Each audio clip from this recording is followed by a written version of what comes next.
Live. Yeah, the pennies it's kind of like when you're trading options and you roll your contracts out. That's basically what you do with the pennies. You pay yourself and then you throw back in your principal into another play. Start with 1,000, build it into 5,000, pay yourself like 1 or 2,000, get your money out, and then put the profit back in and rinse and repeat. Wish I would have known that when I doubled my account earlier this year, and I wish I would have known that. Jesus Christ.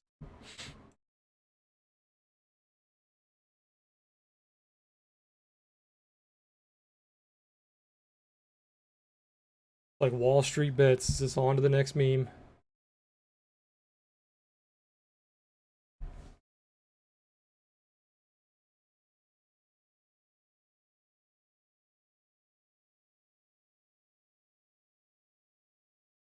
Thing about penny stocks is they're all just selling shovels in a gold rush.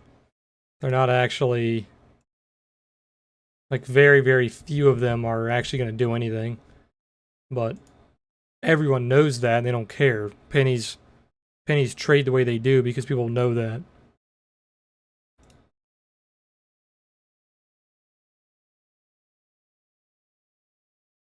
Illinois, are you still bullish on your Hal B? Yeah, that one. The reason why I think that one has a chance to be one of those pennies that actually makes it is because they're actually teamed up with the university and with their studies, like CBBT. That ended up realistically. I'm just be completely honest. That almost seemed like a complete just scam. Um, this HALB though, I'm not touching my shares on that. I'm just going to let those sit because they're teamed up with, like I said, I forgot what university, somewhere in Pennsylvania, with studies involving them. So I mean, they're legit. Whether or not what they're trying to do ends up working, that I don't know. But the company itself does seem legit. So for now, might as well just hold it.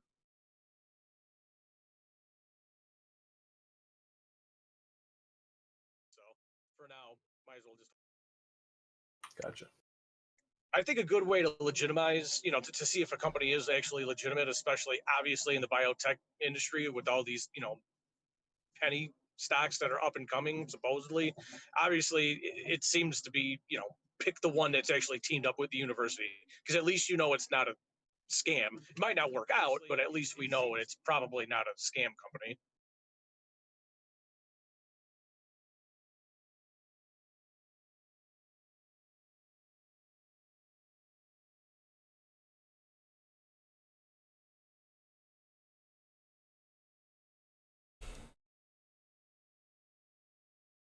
Still have that bulldog forming on SPY 5-minute. You're trying to reclaim the value area low. You are sitting on a support node that was created towards the bottom of the day. So as long as we hold that node above like 438.50, we could see a nice little move back up to like 439.50, right around that resistance node. Today is a capital B-shaped profile. So we have a big gap in the middle, two nodes that are dominant, one on the high, one on the low. The secondary node is the one on the low, so today would be bearish. You did fill in the gap from Friday, and you filled in the gap from today, so that's good. You had an 80% trade get fulfilled on the low. You almost got the one towards the high, but that one failed. So you actually were given two opportunities today for the 80% trades. This one just could not find any value back above the value area low of, what is that, Thursday. If you were able to hold above like 440.75, then you could have got 441.50, and that trade is still going to be in the books for later this week if that can play out. I do have alerts set up for the Discord channel if that does happen. The bearish trade was right here when you lost the 438.90 level, and then you would have targeted the 438.10 level, which you basically did hit on the low of the day today. So that trade's fulfilled. Another trade that you had today was once you started to lose the support nodes up here, you were targeting the gap fill. So you had the gap all the way down to 438.50. That was a very easy trade. You had the break of the lows, and then you just went straight down to the gap fill. So very nice trade there. Besides that, there wasn't really any volume profile trades today. The first sign that you could have shorted down to the gap fill was the double top. You did fail to gain value back above that Thursday range. So that was a very good sign that it was getting weak. And then you had the POC get lost and the value area low get lost on the initial balance. So those were both key signs that I wanted to go lower. And then you just had some basic price action patterns come in that was very bearish. So pretty obvious short there. We're going to go ahead and delete these initial balance lines. We don't need these anymore.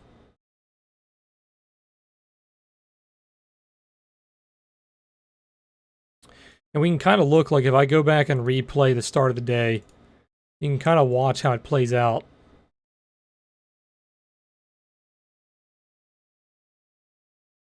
Nice little bounce there, pretty balanced. Very balanced profile, buy the low, sell the high. And then you have your sell the high come in there. So you would have been in a short if you took the sell the high. And then come back to test POC, find a lot of resistance on POC, and then you start to break downward. So let me go back one more time. Watch how it reacts to POC. POC shifts lower, and then you have the bearish reaction. You start to pull away from it, and then you have the big sell-off. And this is very bearish here. There's like no value being found all the way down. You're just single printing most of the way down. You lost that support node here. I did have alerts set up for that while I was gone. So it did alert you in the channel that the support node was being broken. As soon as that happened, it was pretty much bearish the rest of the day. And then we started to build in this beautiful node down here. And you can see I kind of marked out this node right here, which is the highest section. This is most likely going to become POC. So just a little bit longer. If it trades down here, this node here or this node is going to become POC. So it's going to shift down into a bearish day. So because we are a capital B, we do have that big gap in the middle. So if it wants to be efficient, we could see a pop here towards the end of the day and then kind of hover around that range right there and fill in that inefficiency. If it wants to be bearish, you're going to reject this gap right here. You will pop to test it maybe, but it should not hang out there. It should instantly reject it and push back down. And then obviously if you want to be bullish, you have to reclaim that support node. So even if we bounce here, you are still very bearish until that node is retaken. You can kind of look at VWAP too. VWAP is right around that node. We're bouncing right off the second or third deviation. So pretty weak here. You see how it went straight down, pushing right towards that third deviation. The third deviation is rarely tested. That means the day is very weak or very strong if that deviation is tested. And if we look at some moving average data, we're below the 50, we're below the 200, 50 below the 200. Very weak today. Look at the OTS. We had a pivot down here, which acted as a beautiful support for that dragonfly. You can see that dragonfly right there, off that pivot. But you can see the trail is holding us down. So we have sell signals right there, sent us lower, and now we're getting some sell signals here, trying to push us down as well.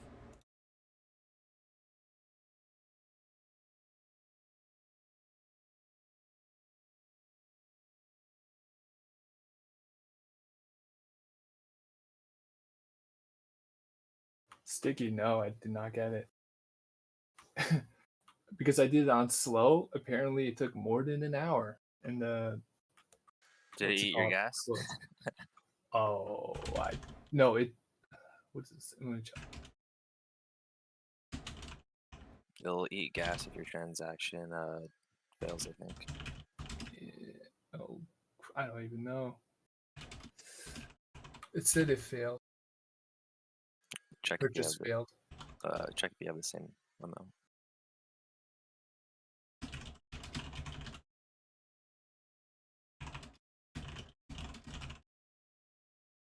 Yeah, it was that one was an open edition one, so that's why they were able to mint like 6,000 pieces. But what you can do is on OpenSea is you can filter the rarities and try to find the ones like the rarest ones are the black colors, and it looks like people already know how to price those. Which ones are you talking about? Like the petri dish ones? No, art blocks. Oh yeah, I rugged myself on the petri dish. nice. Yeah, I think it ate my. It ate my gas. Is gas still ridiculous, or did that Ethereum 2.0 fix it? I don't think it's I don't think it's until it goes like full on proof of stake until it gets fixed. The 15 whatever that IP thing. Isn't that like in 2 days? And that's when they reduce like everything of like Ethereum. What are the fees right now? Are they still like basically just as high as they were before? On art blocks, they will be during mints because everyone is fighting each other basically for a single project. When I first tried to get my first item, it was $50. Like, no way. And then I waited like 3 minutes, and it became $100. For the fees? Yeah, That's just so for gas. ridiculous. And the item cost $300. Yeah, see, that's just not sustainable. I don't know how that market can continue like that. Did you get a piece, Sticky? No, Today's? I stayed away from this one because it was an open edition, and when you have, because there was like 7,000 pieces minted. The last one that did an open edition, I waited till aftermarket to buy stuff. Gotcha. Were you able to buy cheaper, or you just bought it as close to the original, or as low? Usually, I'll pay like a premium just to get the rarer ones. So there's like you can filter on OpenSea the rarity for flowers. So if you search Art Blocks Factory and then you go to filter and you find the collection, you can scroll through it and see what kind of properties make flowers rare, and then you can base your purchases off that. So like right now, out of 6,000 flowers or whatever, there's only 83 blacks. I didn't notice, but the POC shifted down towards the low, guys, just like we were talking about earlier. I told you if it hung out down here, you would shift the POC. So the POC is now showing that today is a bearish day. Good. That means tomorrow we can have a bullish day, you know what I mean? Yeah, I felt like it was bullish, but hey. We do have a big gap in the middle of the day that we could fill in tomorrow. Look for around 439.50 tomorrow. And like if you guys are playing options and you were thinking that this does happen, if you're thinking that this does get filled in, you could play this with a butterfly, because that's what butterflies are designed to do, is to trade an area, right? So if you wanted to predict this fill-in, you would take the middle of it, so like right around 439.50. I don't know if SPY has a 439.50 strike, but let's say like 439, I guess. Or which one would you? Yeah, it's kind of hard to choose. I'd probably choose the higher one, so 440, and then sell the 439, or sorry, buy the 439, sell the 441. So then that's like right around the middle of the gap. That's your butterfly. So if it does hover around that area, you will get paid. What's today? Monday. You would have to take Wednesday's expiration, though. That's the problem. There's no Tuesday. expiration on SPY.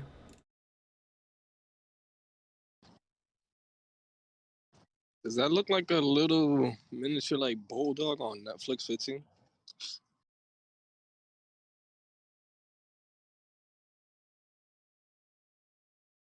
Oh yeah, it could be. If you take like the big wicks. No, yeah, for sure. Send it.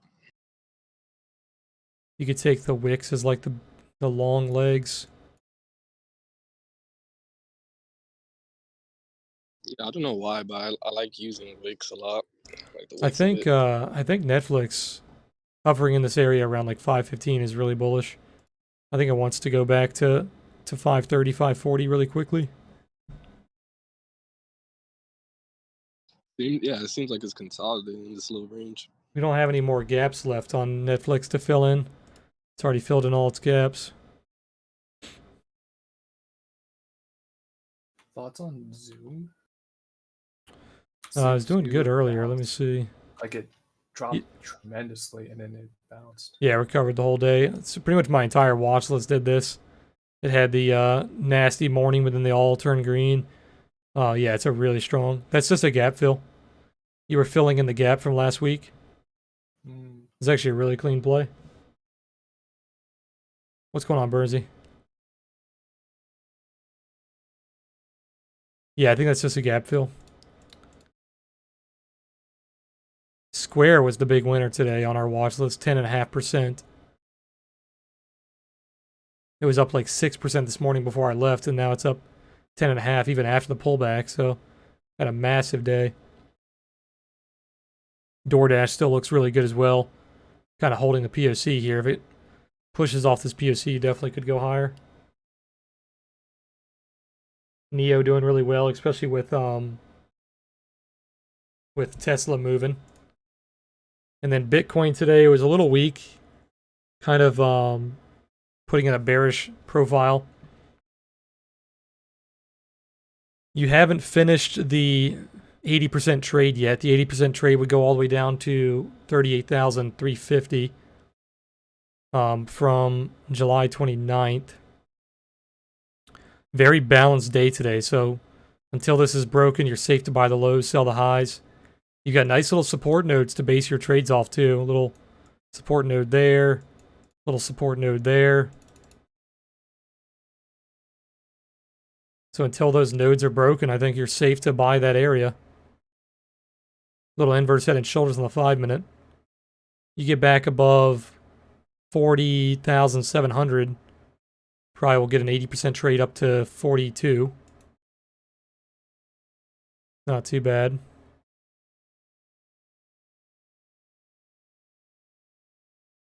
Ethereum is actually doing much better than Bitcoin. You can see Ethereum's profile is very bullish, POC towards the high. You reclaimed your... This wasn't an 80% trade, but you could have traded the same exact way. You had the loss of the volume value area right there, and then you popped up to reclaim it. Very bullish bottom right there, and then look at that. Very quickly gave you your target, which was the value area high. And then we did have the little resistance node up here get tested. So we have the resistance node forming right there. You got tested basically just now. So if we can get above that node, this looks really bullish into like 2750. If it doesn't get above the node, probably come back down. There's a gap around 2600, might fill that in. And then you have support around 2580. Yeah, Ethereum looks a lot better than Bitcoin as of right now.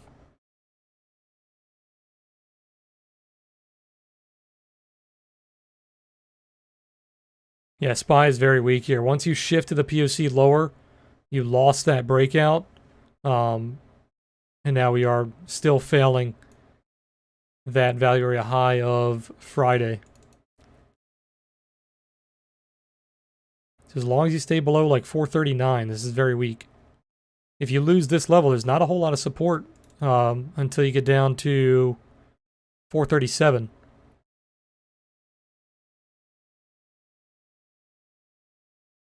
Yeah, 437 is it.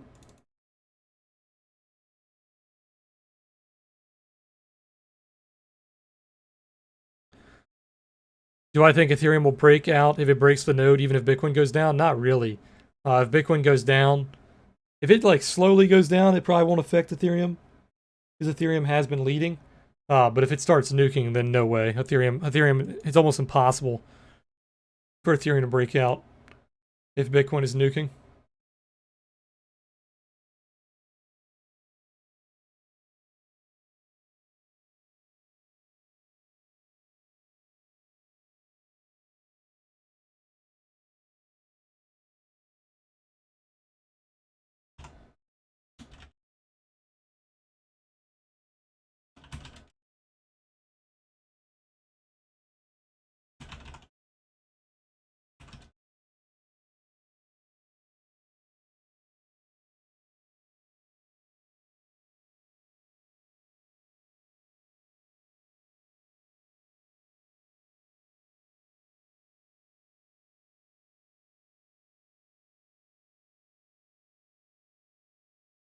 Buy's looking really weak. Doesn't look like you're going to get that fill in.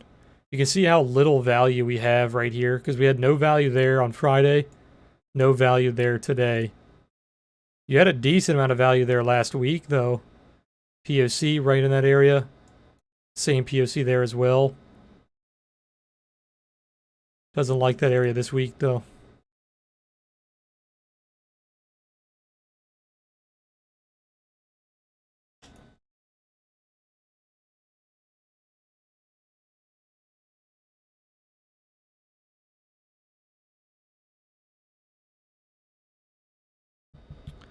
Excel, you're asking if the eviction, the bill that they passed or they didn't pass to extend the evictions, if that had any effect. It probably could have had a small effect today, but I don't think people really care too much about that right now. You can see even the real estate sector is basically break even on the day, so it didn't really take a hit. It took a hit from the high, so you tried to gap up or you tried to push higher, then it took a hit down. But you're not seeing a widespread effect on the markets because of that. Them not extending the eviction plan.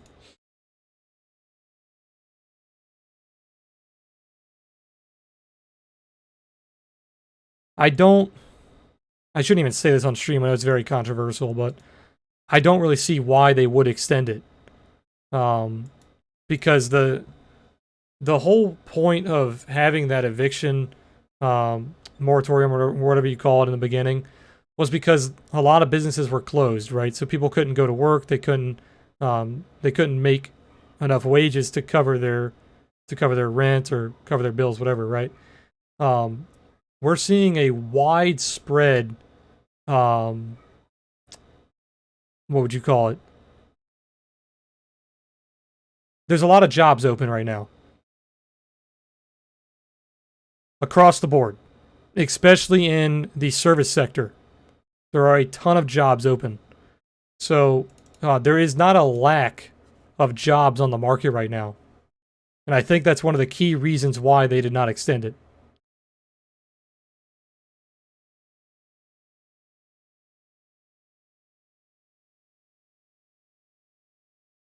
Another one of my alerts just went off in Discord for SPY trying to break below this value area low. So keep an eye on that.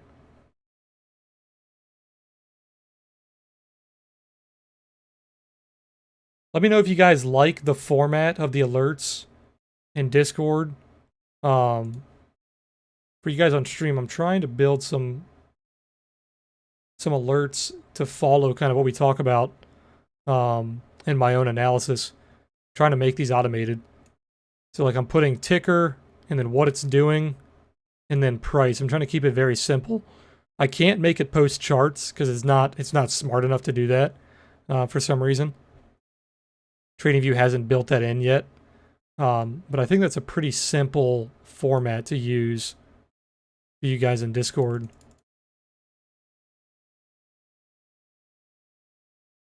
If I find a better way to do it, I'll test it out on tomorrow. But like when that alert came in today that we were losing the support node, that was a very key point that we were getting very bearish.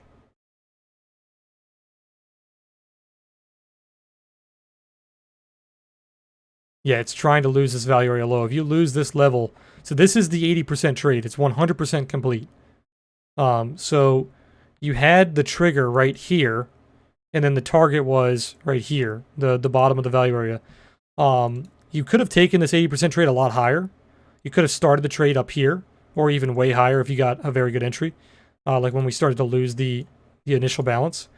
So even though we were not triggering the 80% trade until here, you can use your analysis to kind of predict that that's going to happen, right? Because what I put in the Discord was there was a support node here, but then if you go back and look at my chart, I did not mark out any level in between there and here because there are no levels there. There are no important levels in that area. There are no nodes, there are no gaps, there are no value area levels. So once we lose this, the next key level is here, and the next key level is here, right? So you could take this as your trigger to target that 80% trade, because you know that there is not a whole lot of support preventing that trade from hitting its target. Now, I missed all the trades today. I was away from my computer pretty much all day, so we did not get the chance to trade that, but very clean profile today.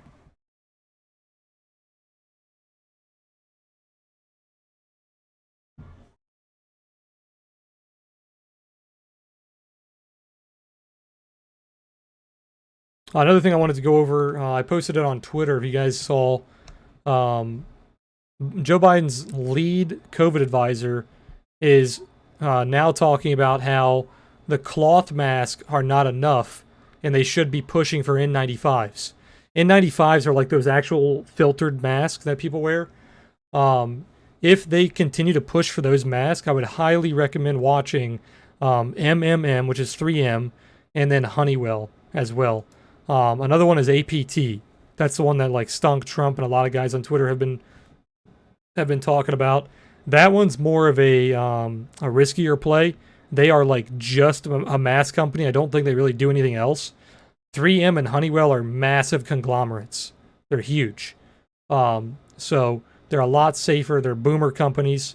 I would definitely watch those companies. If we continue to see more and more doctors go on to like CNN or Fox or whatever mainstream media, and they talk about how people should be wearing N95s and not these cloth masks. That should definitely help the mask companies push higher.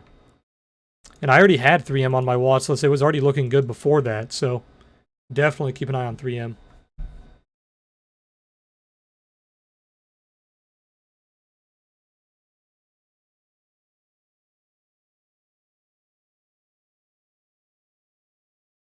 Probably took a shit while I was sleeping, huh? Yeah, went for the gap fill.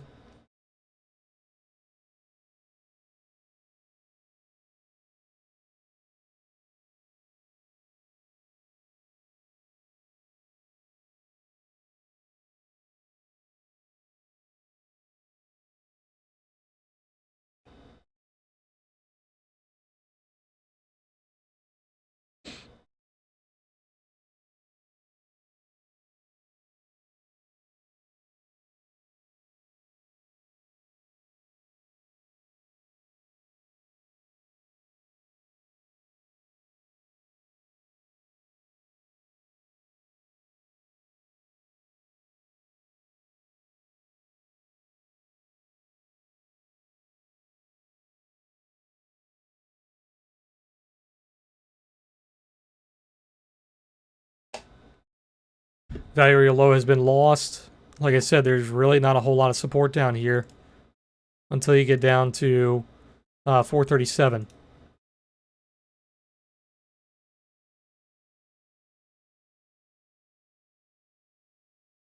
You could form your own support, form a new support, but there is no support for these past few days. Now there is a little bit down here, but that's pretty much in the same area, right around 437.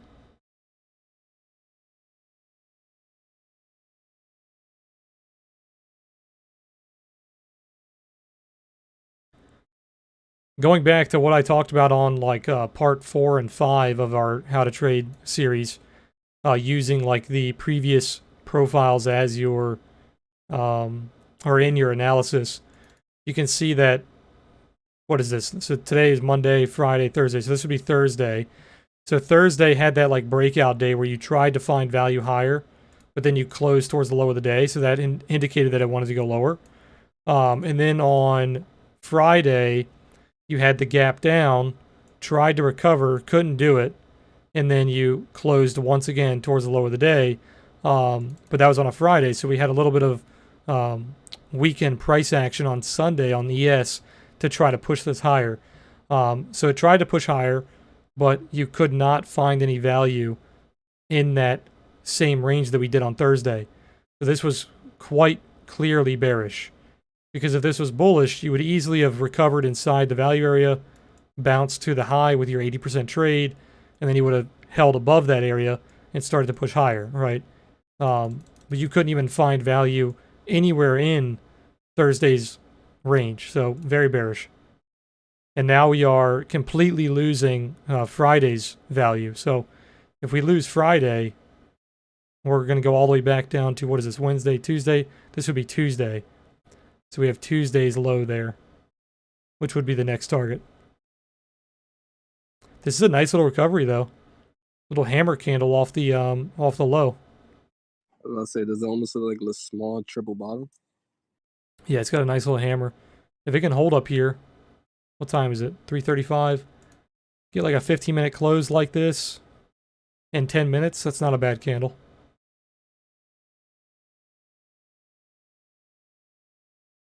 I was going over this in Discord. I think I went over it in the series as well.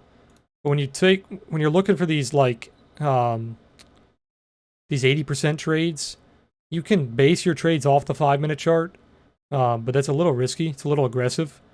If you want to be a little more conservative, I typically wait for a 15-minute close at the bare minimum, or a 30-minute close inside that value area.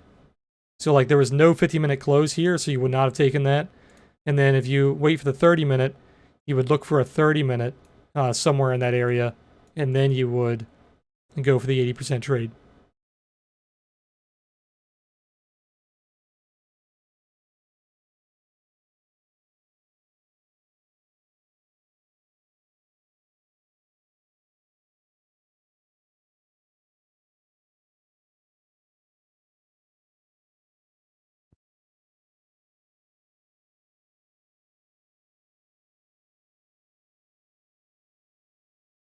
Dude, my girlfriend sent me a video while I was sleeping. She was out last night drinking with her cousins, and they heard a kid like start screaming, and they all like freaked out, like what the fuck's going on? They ran out there. This kid was surrounded by a fucking cobra, dude. Oh god. One of her cousins took a shovel and fucking chopped its head off. Jesus. I told her if that was me, I would have been the first fucking person running away. At least it wasn't those monkeys. Fuck. Are they in that same area with all the monkeys? Is that that's the Philippines, isn't it? I don't think there's any monkeys there. I'm not sure. Where is that? The ones that steal your shit? Yeah. Well, where is that? Is that in China? I'm not sure. Sticky. I think I know what you're talking about, but I don't know where it's at. Yeah, Sticky knows. I posted a video on Discord. I think it was last week. They were going wild. I'd fucking smack one of those things over the head with a shovel if it stole my shit. Sticky said they were stealing kids out of cars and shit. Crazy. You don't got to worry about gang members. You got to worry about wild monkeys stealing your kid. Stealing shit.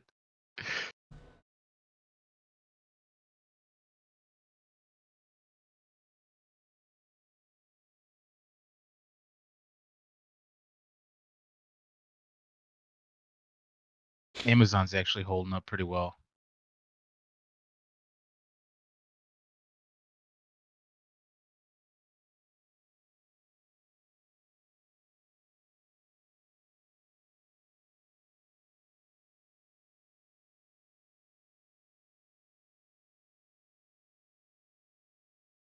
I would watch for continuation on this tomorrow, guys.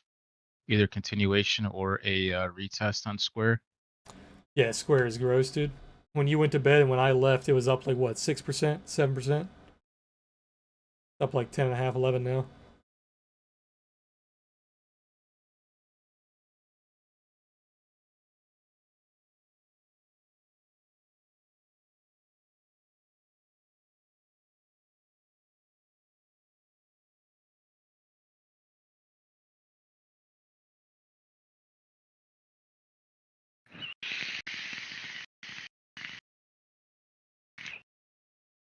Dash looks good for continuation as well.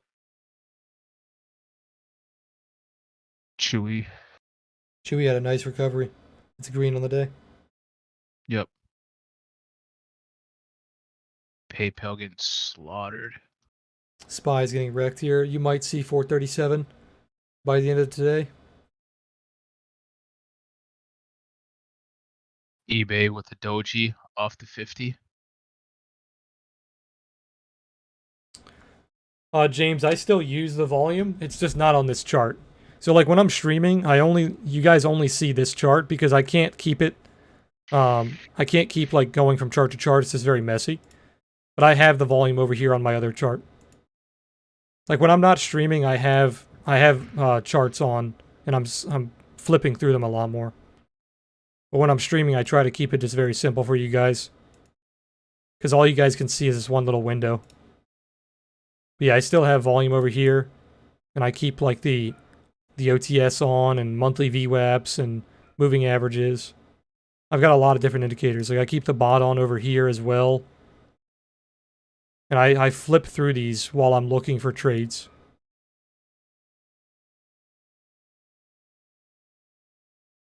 But for the sake of stream, just to keep it streamlined, I just keep it like this, as bare as I can.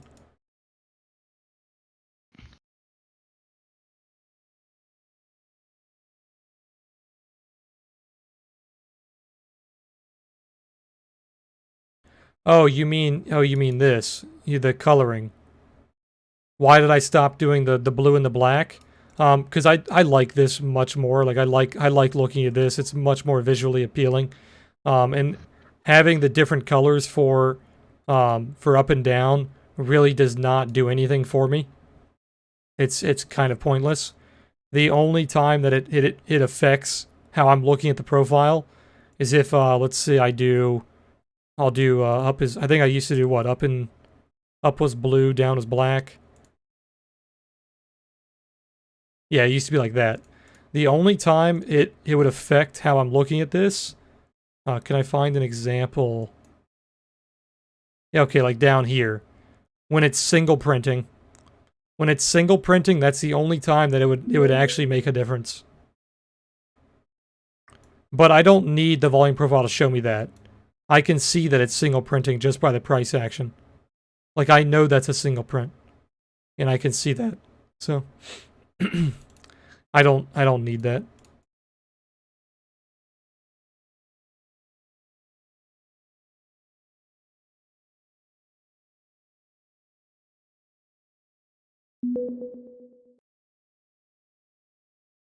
Basically, long story short, it doesn't really make a difference. If you're like new to volume profile, then yeah, I'd probably keep it on because it will help you visualize the single prints. But you'll be able to visualize that yourself very quickly. We heard some calls coming in. What's coming in? Nothing too big. TSP. Some MasterCard came in earlier. A lot of space calls today.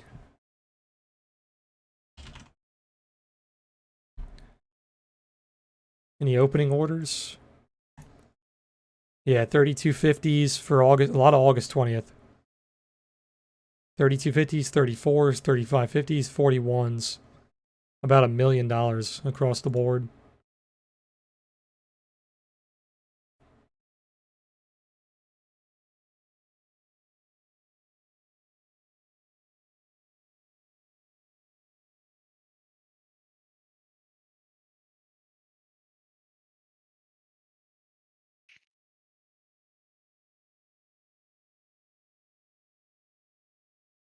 Oh, by the way, guys, I did not finish editing the videos. I was a lot more busy this weekend than busier, I should say, this weekend than I thought I was going to be. So I only finished one of them.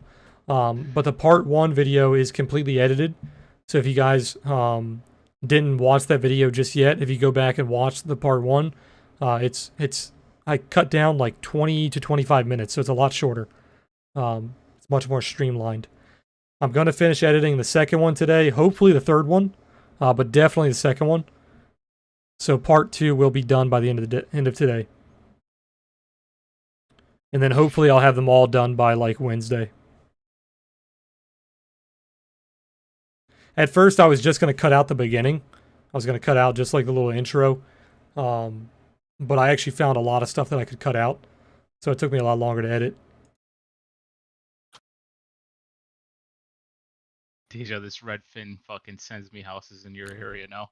Oh, does it? That's funny.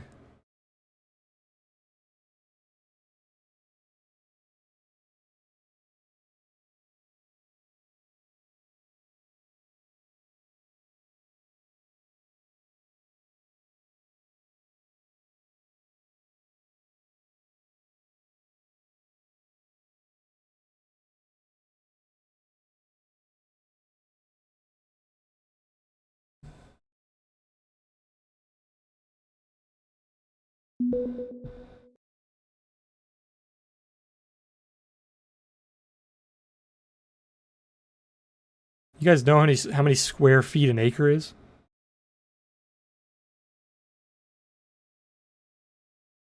What is it? How many square feet is in an acre? I'm going to Google it. I'll see if anybody on Twitch can get it before I can Google it.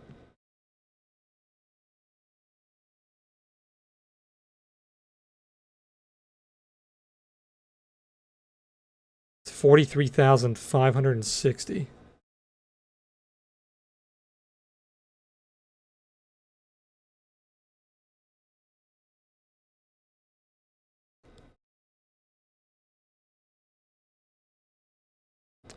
Jay, I think you're talking about feet. This would be square feet.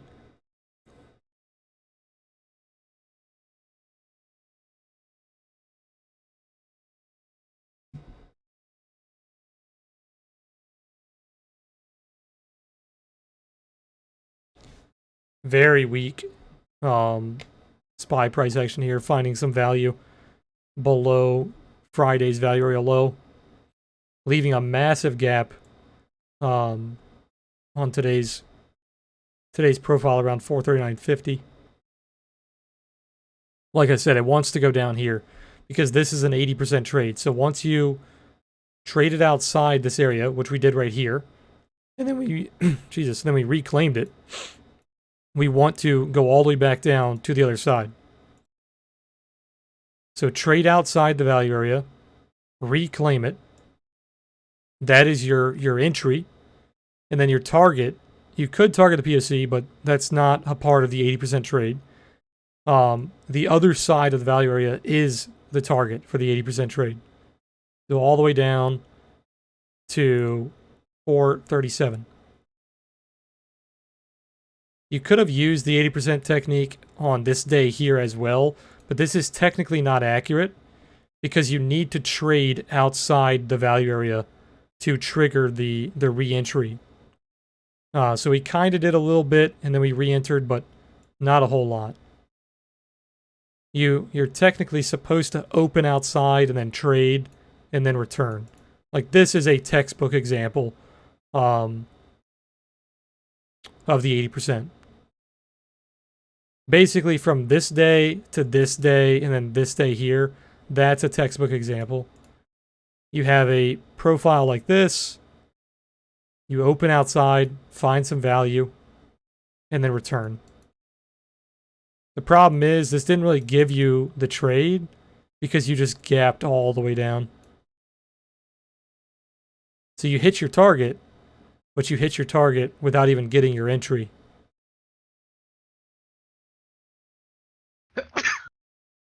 Bless you. Thanks.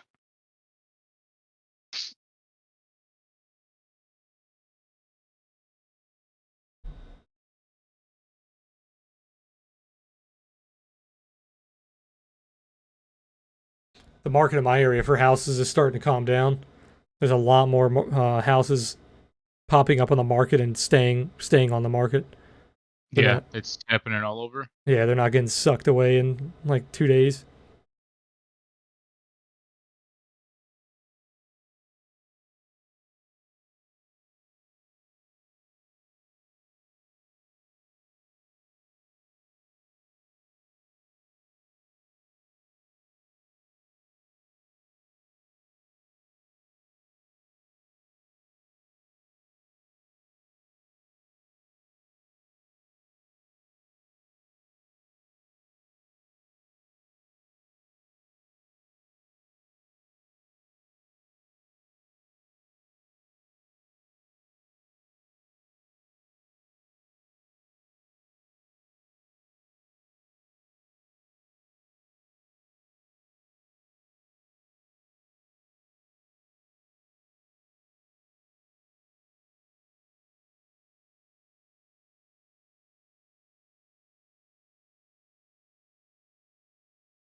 And there you go. The 437 level. The value area low on what, Friday, Thursday, Wednesday, Tuesday, on Tuesday. And look at where it's bouncing.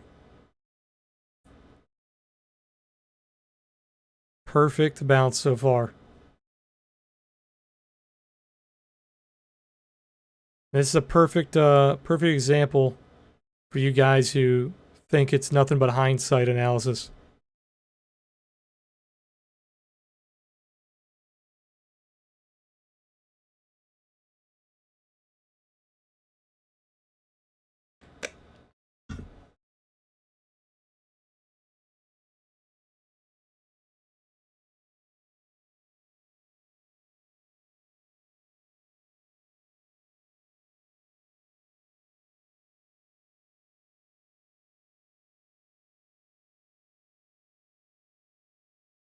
Little resistance node starting to form. So you want to watch out for that. That's big volume actually coming in. If you can't hold above that node, we are going to go lower. We do have a support below us, so kind of below this level, there is a lot of support. But it looks like what it's trying to do is finish this gap. You never finish the gap. So this area right here never finished the gap from the 22nd. So we actually have a gap like somewhere around that area there. So it looks like that's what SPY is trying to do.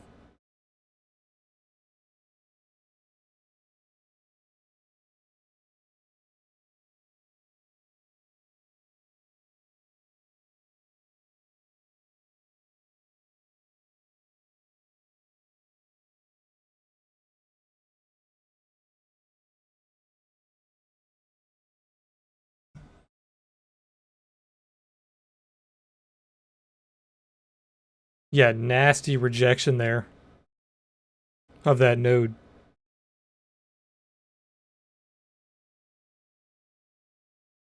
Notice how ever since we shifted the POC, we've been bearish the entire time because it shifted and that was right around here and then it just nuked. Because the POC shifting is like the final confirmation that today actually is bearish. We already knew it was bearish because we had a B-shaped profile and the secondary node was on the bottom.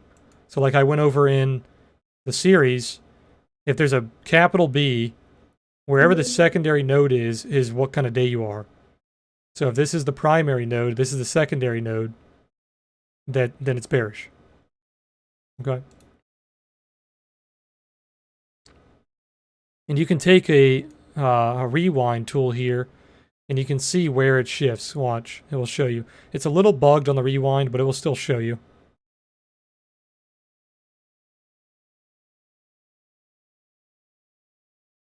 Yeah, see there? He shifted. And then once he shifted, basically just straight down.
That's a nasty doji there.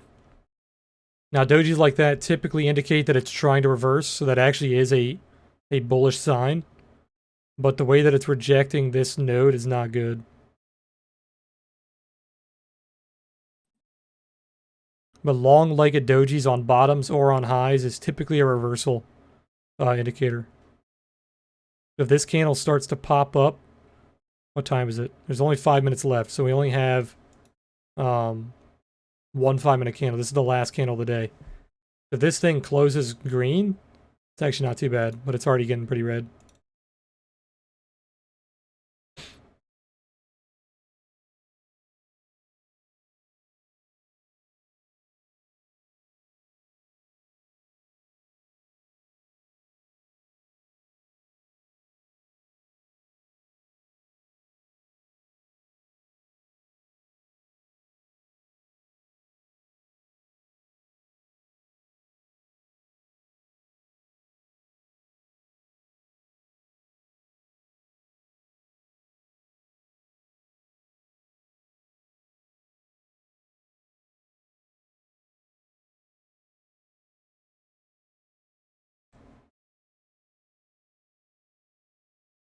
You can see how there's a massive support node forming here. It's because of that doji. The doji was put in, and now there's a big node forming below that's trying to push this higher. Tesla's climbing a little bit back up.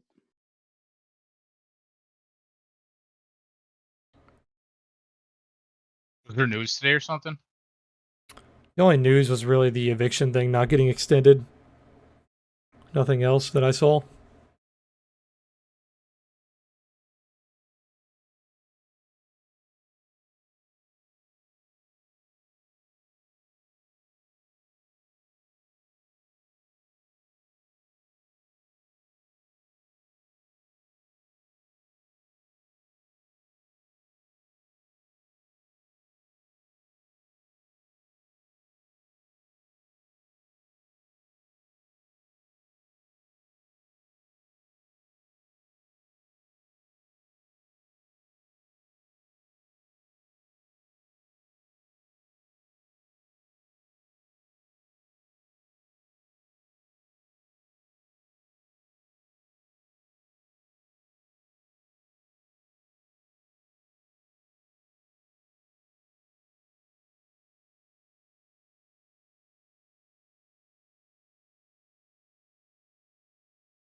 Like I said, this candle closes green. This is actually not bad.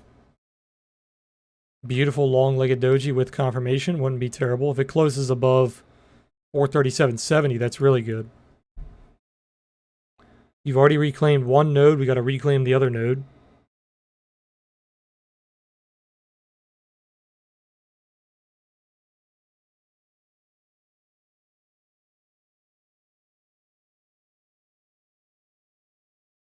These candles right here and these candles right here.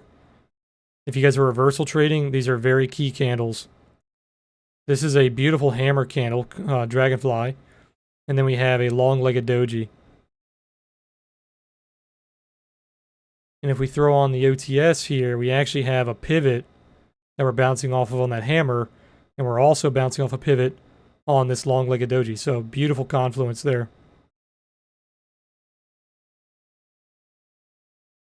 You can see these sell signals here on the OTS nuked you, and then here as well. So like I was saying, the indicators that are very good to use with confluence, with the volume profile, the OTS and the Momo will definitely help you a lot. You can see the Momo started to pinch, bearish pinch, if you guys know the Momo. The bearish pinch is when the histogram and the trend line are very close together, and they are going in the same direction. So it's pinching together, and it's going downward. So when you see a pinch, you do not want to trade against the pinch. So because this is pinching downward, you do not want to trade bullishly until the fast histogram starts to break the pinch. Or there is a bottom warning, which we're kind of seeing both. There's a bottom warning, and it's trying to break. Okay, we did just close. So that's actually not a bad close there. Very, very bad day, but not a bad close. If we see a little push up here on post-market and pre-market tomorrow, we could see tomorrow try to go for this little fill. It's going to try to fill in that inefficiency around like 439.50. So that would be the leading play tomorrow. The play besides that would be going for the gap fill down to 435.50. Besides that, there really are no plays left. We have the 80% trade done there, and there. We still have an 80% trade up here, but you're probably not going to get that tomorrow. That'd be very bullish. But we still have a fill-in trade here, and then we have a gap fill there. So those are the two things you guys want to watch for tomorrow. But all right, I'm going to call it on that. I appreciate you guys being here. If you guys are watching this, if this is your first time watching the stream after last week, this is kind of how we do our streams normally. I don't have like these massive teaching sessions that I do or that I did last week. That's not an everyday thing. So today is more of a standard stream, and this is what I do pretty much the entire time, unless I say, hey guys, we're going to talk about this on this day. Like I'll schedule the days where we're doing our teaching streams, but for the most part, we're just keeping them pretty much like today. But all right, guys, if you guys like the video, make sure to hit that like button. I forgot to hit my buttons today. Here we go. Make sure to click that like button, subscribe on YouTube, follow on Twitch, follow on Twitter. I stream 5 days a week, Monday through Friday, 3 p.m. Eastern. If you guys are new to the channel, make sure to go check out the How to Trade playlist. I did just finish up 5 new videos that I put in that playlist on how to trade volume profile. That makes it, I think, 25 videos long. There's 25 videos in there on all my different trading techniques, how to do analysis and whatnot. So there's a lot of stuff for you guys to learn from. But all right, guys, that's it. You guys have a good day. I'll see you guys tomorrow, 3 p.m. Eastern. If you guys are in the Discord, I will be posting the analysis later tonight, probably sometime around 9, 10 o'clock. So be on the lookout for that.